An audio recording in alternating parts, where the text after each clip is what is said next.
Oi gente, tudo bem com vocês? Meu nome é Keila Mota, este é o canal Calha Massa e vocês são sempre muito bem-vindos por aqui. No vídeo de hoje eu quero conversar com vocês sobre o livro A Isca de Satanás, do John Bevere. Mas antes de começar a falar do livro, eu peço por favor que você faça aquelas ações que apoiam o canal, que ajudam o canal e não custam pra você.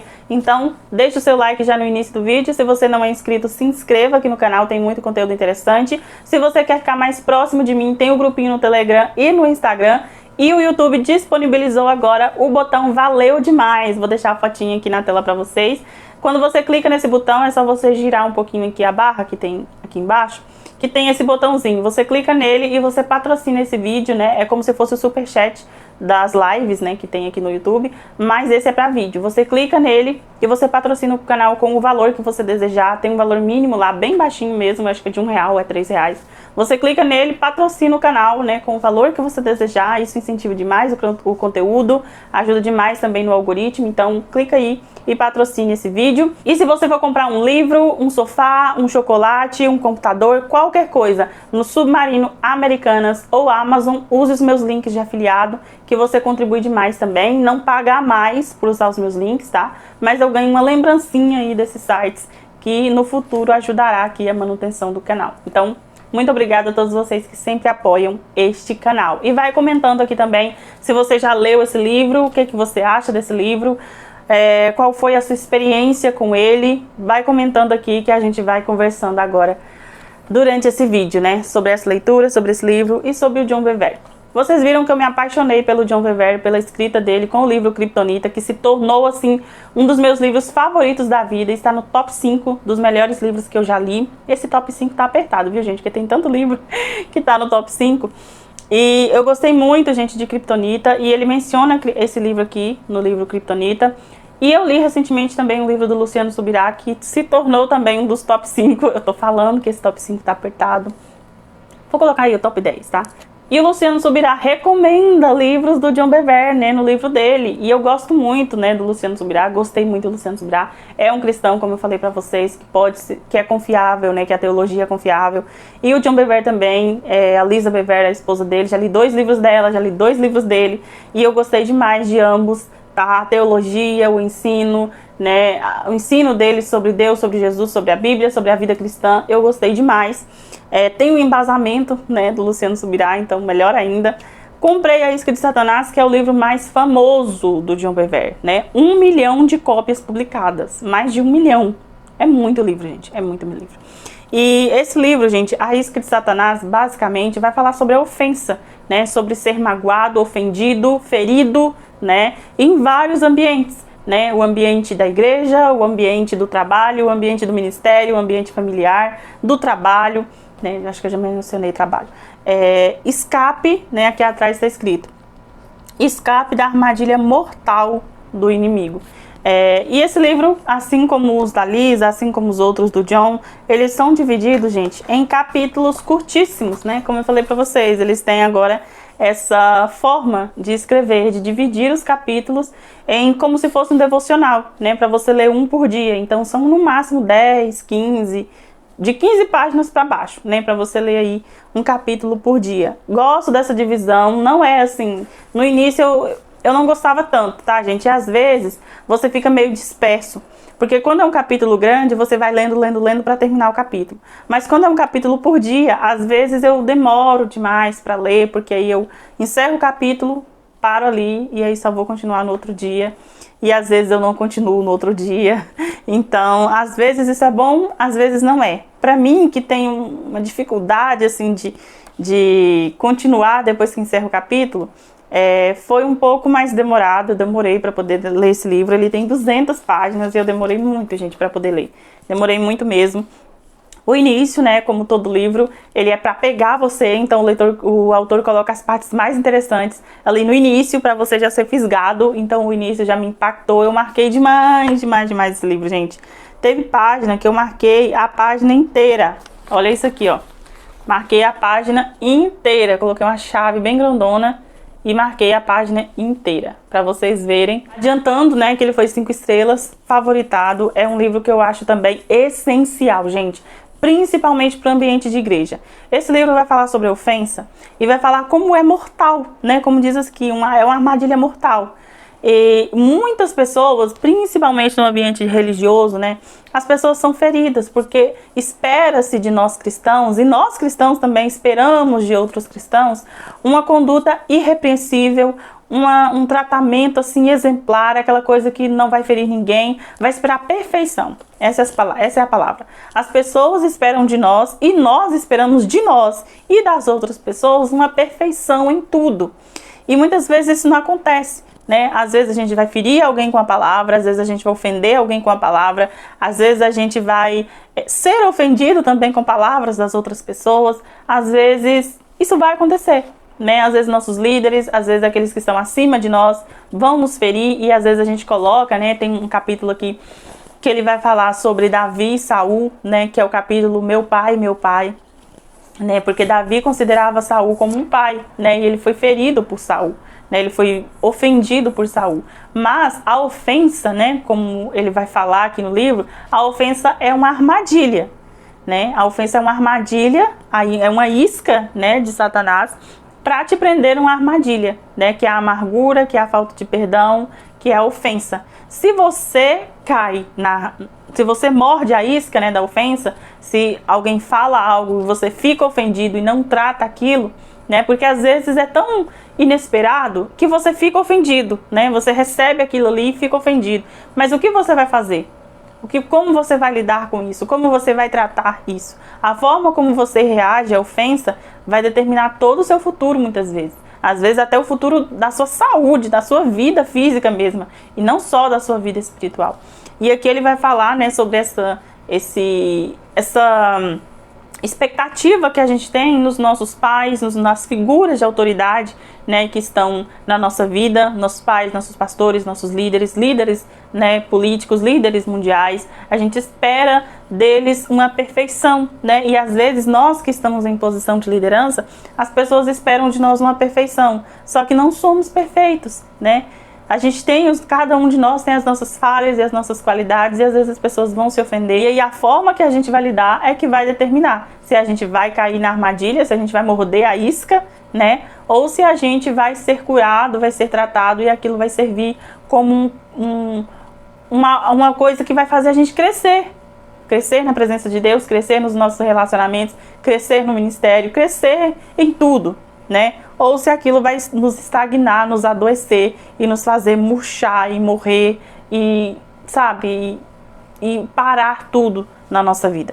Aqui em vários capítulos ele vai falar sobre como nós somos ofendidos muitas vezes e como a gente nega que foi ofendido, nega essa realidade, né? E aí ele vai citar um exemplo dele. Eu gosto dos livros do John e da Lisa porque eles citam exemplos da vida deles, né? Porque eles não são líderes assim perfeitos, né? Eles cometem erros, acontecem essas situações também na vida deles, eles pecam, eles erram, eles ofendem pessoas, eles são ofendidos por pessoas.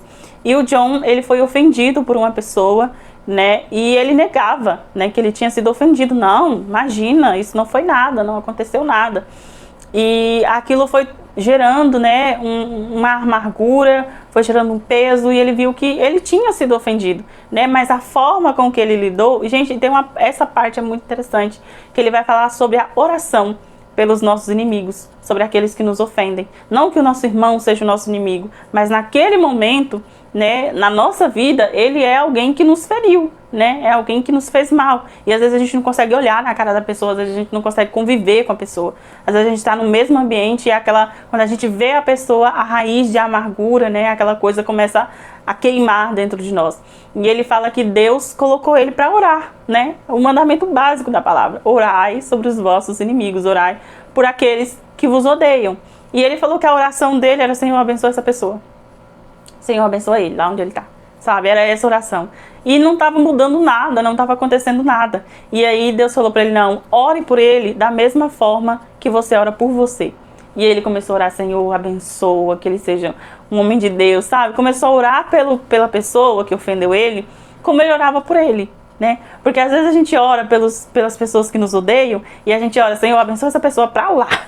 Quando ora, né? Quando a gente ora: Senhor, abençoa essa pessoa. E, sabe, fica nisso: Senhor, abençoa fulano, e fica por isso mesmo.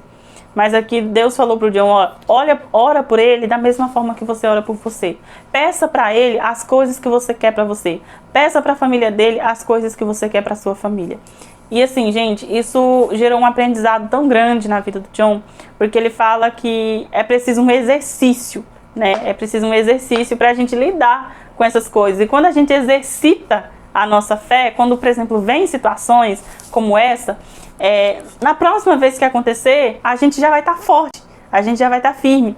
É como se você se exercitasse mesmo, né? Quando você vai para academia, às vezes fica difícil você pegar ali 30 quilos, né? Mas quando você vai se movimentando, você vai se exercitando, você vai treinando, os seus músculos vão ficando fortes e você consegue pegar mais, né? Muito mais e mais e mais e mais.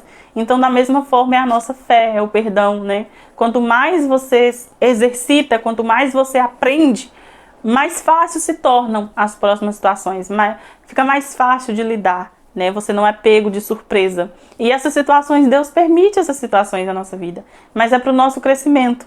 E aí ele vai falar, né, sobre a ofensa na vida de Davi, né, que ele não fez nada para receber o tratamento que recebeu, né, e muitas vezes isso acontece na nossa vida. Às vezes a gente se sente muito injustiçado porque a gente não fez nada e parece que Deus não faz nada, sabe, para resolver aquilo, porque a gente quer a vingança imediata, a gente quer uma retribuição porque nós fizemos a coisa certa, nós estamos certos muitas vezes, né? E parece que nada acontece. A gente quer justiça, a gente quer, né, que a pessoa pague pelo que fez, mas parece que a justiça não vem. E aí a gente fica ofendido, amargurado, se sentindo injustiçado, mas a gente vê que não foi essa a atitude de Davi. Gente, quanto mais, olha outra pessoa falando sobre Davi, né? O Luciano Subirá fala muito sobre Davi no livro Até Que Nada Mais Importe, e aqui mais uma vez o John Bevere vai falar sobre como a atitude de Davi diante da ofensa determinou o futuro dele, né?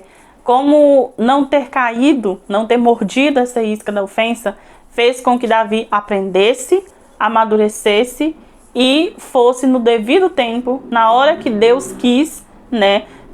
A história dele mudou e como o próprio Deus fez justiça, mas Davi não se alegrou quando isso aconteceu, tá? Porque isso é amar aqueles que nos odeiam. Quando Saul foi morto, né, quando Davi chegou ao trono, Davi não se alegrou por causa da morte da pessoa que o ofendeu, né? A gente sabe que está curado quando acontece algo de ruim ou quando a justiça vem, né, sobre a vida daqueles que nos odeiam, que nos ofenderam, e a gente não se alegra, né, com a ruína dessa pessoa. E o capítulo 11, gente, foi um capítulo assim que me chamou muita atenção. Eu estava comentando sobre ele essa semana, porque ele vai falar sobre aquela fala, né, de Jesus: se vocês não perdoarem aos homens os vossos pecados, vocês também não serão perdoados, né? Então, perdão, o nome do capítulo é perdão. Você não dá, você não recebe. E ele faz uma explicação aqui, gente, que me chamou muita atenção, né? Porque algumas pessoas acreditam que a partir do momento que você é salvo, você não pode mais perder a sua salvação. Mas aqui o próprio Jesus, eu não vou entrar nesse mérito, tá, gente? Por favor, não venha querer discutir isso aqui nos comentários, que eu não vou. Mas ele vai falar sobre essa fala de Jesus, né?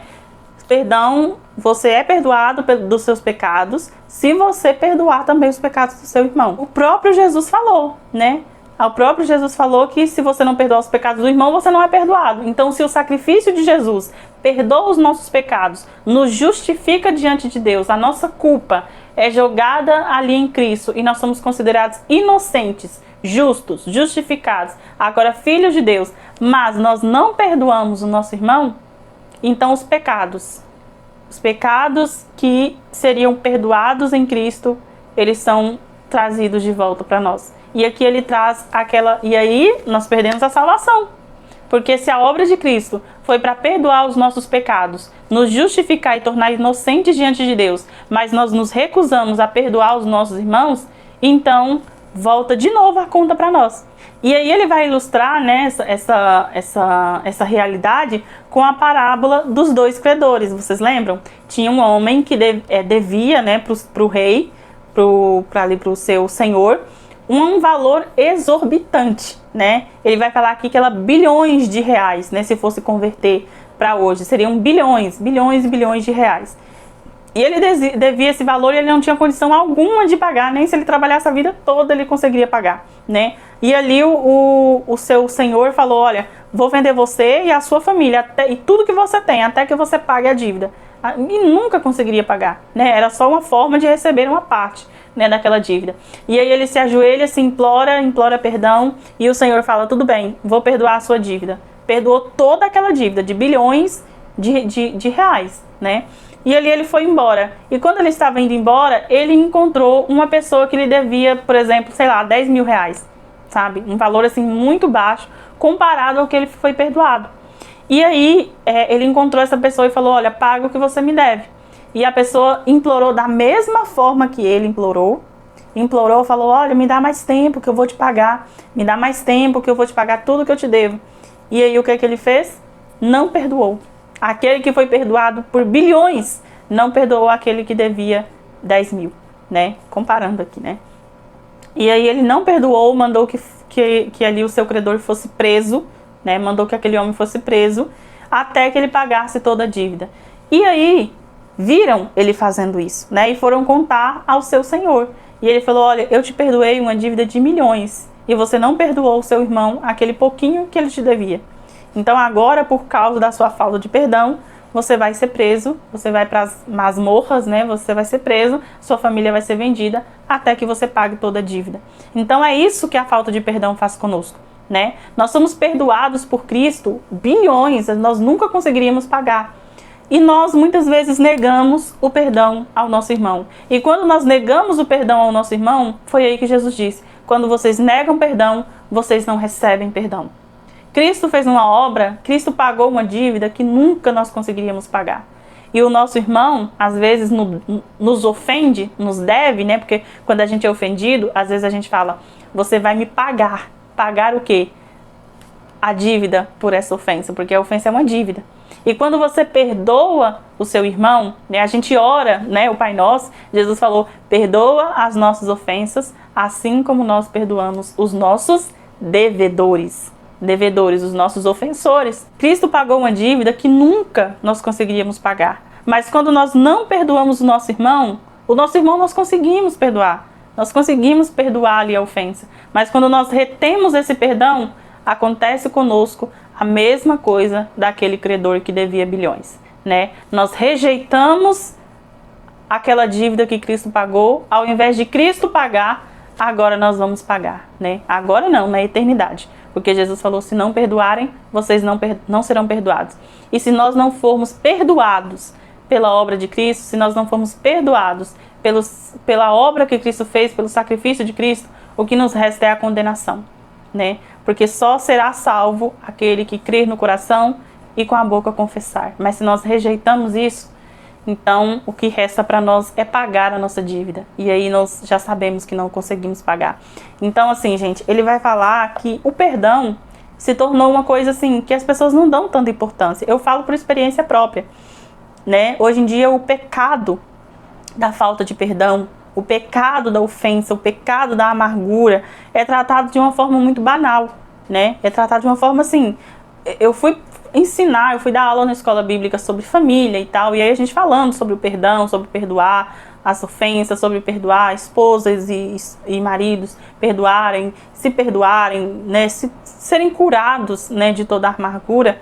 E as pessoas banalizam, gente, banalizam demais, sabe? Fazem graça, fazem chacota, tem o meme, né? Já te perdoei 400 e tantas vezes, fica de olho que a sua batata tá assando, né? Por causa daquela passagem que Jesus falou que devíamos perdoar 70 vezes 7. Então banalizou demais o perdão. As pessoas não dão a devida importância que o perdão tem, né? Você não dá, você não recebe. Você pode até perder a maior bênção da sua vida, a maior coisa que já foi feita por você, o maior sacrifício, pela falta de perdão. Por negar um perdão de uma dívida de 10 mil quando você devia bilhões e foi perdoado. Então, eu achei muito interessante e vale refletir, né? Vale refletir como mandamentos que muitas vezes são muito importantes. Tem mandamentos, gente, na palavra de Deus que são muito importantes, mas a gente lê passando o olho, né? Perdeu, ninguém ensina mais, ninguém fala mais, ninguém bate nessa tecla mais, porque as pessoas estão concentradas em escândalos e pecados mais aparentes, né? Ou estão preocupadas demais em banalizar mesmo essas coisas, né? E só viverem uma vida de entretenimento gospel, né? Não querem mais saber da palavra de Deus e dos mandamentos de Cristo. Então, eu achei muito interessante, eu acho que é um livro fundamental, porque nas nossas igrejas, nas nossas casas, no nosso meio, tem muitas pessoas que estão feridas, ofendidas, né? E estão amarguradas, não conseguem viver uma vida plena, né? Aqui tem vários relatos, vários testemunhos, né? De pessoas que leram esse livro, né? Antes dessa publicação aqui. E mandaram cartas, né? Para o John, para a editora, falando como eles foram curados, relacionamentos restaurados, né? Vidas, pessoas que nunca sentiram a presença de Deus, que nunca sentiram que tinham um relacionamento com Deus, pessoas que não conseguiam evoluir, que não conseguiam crescer, porque foram machucadas, feridas pelos seus líderes, pelos seus pais, foram feridas pelas suas mães, relacionamentos. Então, assim, muito bom, gente, muito bom mesmo. Nós precisamos ser livres. Nós precisamos ser livres de toda a raiz de amargura. Nós precisamos ser livres da ofensa. Nós não podemos cair nessa armadilha. Nós não podemos morder essa isca. Em algum momento da nossa vida nós vamos ser ofendidos. Mas cabe a nós decidir se a gente vai morder a isca e ficar amargurado ou se a gente vai imediatamente liberar perdão e aprender com aquilo e permitir que aquilo nos traga crescimento e mais fé, né? E às vezes não é fácil. Não é fácil esse perdão, é um processo muitas vezes, porque às vezes a ofensa é muito grave ou nos traz alguma outra consequência a não ser o sentimento, né? Às vezes tem consequências ali em outros âmbitos, mas é primordial, é fundamental que haja o perdão. Esse livro é completíssimo, eu gostei demais. Nossa, gente, que livro maravilhoso. Aqui mostra como as pessoas também ficaram ofendidas com Cristo, né? Como Cristo ofendeu as pessoas, como Cristo escandalizou as pessoas ficaram escandalizadas com Jesus, a sua própria família, né? Os seus discípulos, as pessoas ficaram escandalizadas com Jesus. E aqui nós vamos saber por que isso aconteceu e de que forma Cristo lidou com isso. Esse é um daqueles livros que eu imploro que você leia, então eu vou até fazer uma playlist, livros que eu imploro que você leia. Esse está entre eles, então leia esse livro, gente, porque, nossa, é maravilhoso. Se você já foi ofendido em algum momento, né, quando eu postei o meu testemunho aqui, falando sobre por que eu saí da igreja, como eu voltei, algumas pessoas comentaram que não estavam congregando, que já foram feridas também, e é o que mais tem, gente, é o que mais tem, porque a gente espera dos nossos líderes, como eu falei pra vocês, uma perfeição, e eles são só seres humanos, assim como nós. Então, se você foi ferido em algum momento, seja por líderes, seja por parentes, seja por qualquer pessoa, pessoas que você amou, que você ajudou e no fim você foi traído, né? Porque a ofensa é uma traição. Então eu peço que você leia esse livro. É um livro curto, você vai ler bem rapidinho, pode ler devagar, vai absorvendo, orando, lendo as passagens aqui que ele menciona, tem muito embasamento bíblico. Então faça essa leitura e deixe-se ser curado pelo Senhor. Deixe o Senhor te curar. Libere perdão, libere esse perdão na vida das pessoas, na sua vida. Seja livre dessa armadilha, seja liberto dessa armadilha do diabo.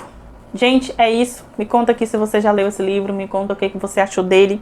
Se você já leu outros livros do John Bevere, da Lisa Bevere, me indique livros aqui também, gente. Coloca aqui nos comentários um livro que você acha que todo cristão deveria ler, que traz um ensinamento, que traz uma reflexão. Deixa aqui nos comentários que eu vou amar a indicação de vocês. É isso, muito obrigada. A gente se vê no Telegram ou no Instagram ou aqui nos comentários. Comente aqui, vamos papear aqui nos comentários, falar mais. Aqui nos comentários é bom porque as pessoas podem ver depois, né, o que a gente está comentando. Lá no Telegram ou no Instagram fica só entre nós. Então comenta aqui, deixa aqui a sua opinião sobre esse tema e sobre esse livro. Muito obrigada, gente. Até a próxima.